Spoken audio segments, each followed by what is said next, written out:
All right, Kate, I know you've been on this team for quite some time, but how did it really hit you once you got over there?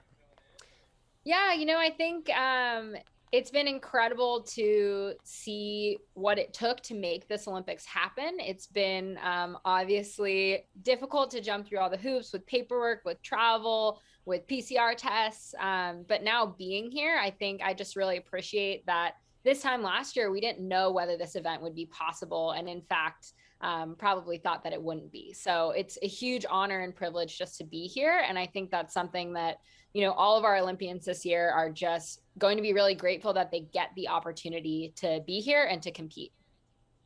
Given all of the testing hurdles I've been getting text about, just getting out of the Tokyo airport, I've heard has been an ordeal, right?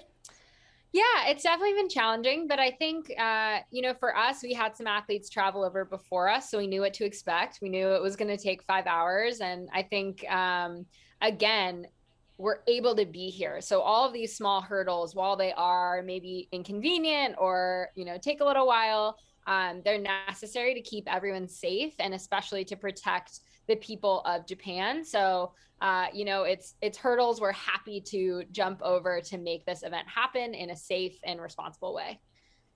Speaking of hurdles, here comes the old COVID question. I know you're a couple hours away from Tokyo, but I mean, the cases have just been kind of running rampant. And I'm just wondering, is that something you guys have been talking about?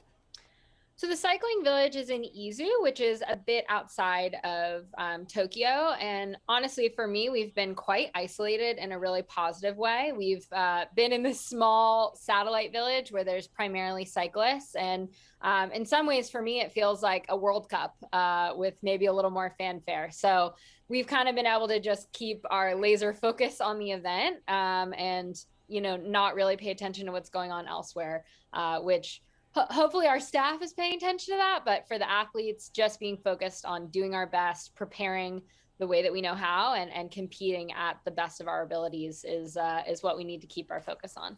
You know what the fans want to know, Kate?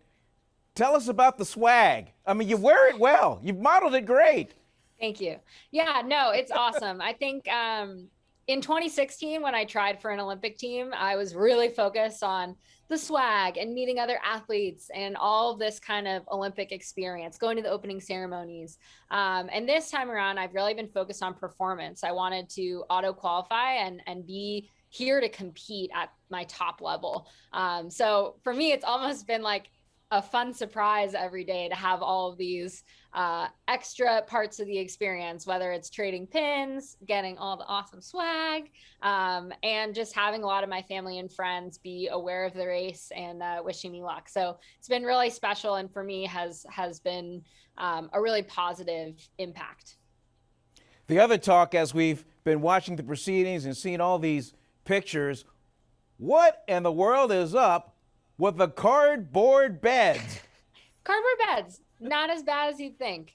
Yeah, my coach said that actually they had them at a previous Olympics or Pan Am Games, and they're really just space efficient and obviously can be folded up. So to get this many people into housing, it makes sense. But they're pretty sturdy. You can jump on them. They're not a little house of cards. You're one of four Marin County products in these Olympic Games. You were on the front page of the Marin IJ on Saturday. Being from the birthplace of mountain biking, what would it mean to you to bring some of that hardware home? Yeah, it's absolutely the biggest goal in the Olympics in general, but especially this time around. Going in, I feel really prepared to compete and excited just to get out and race.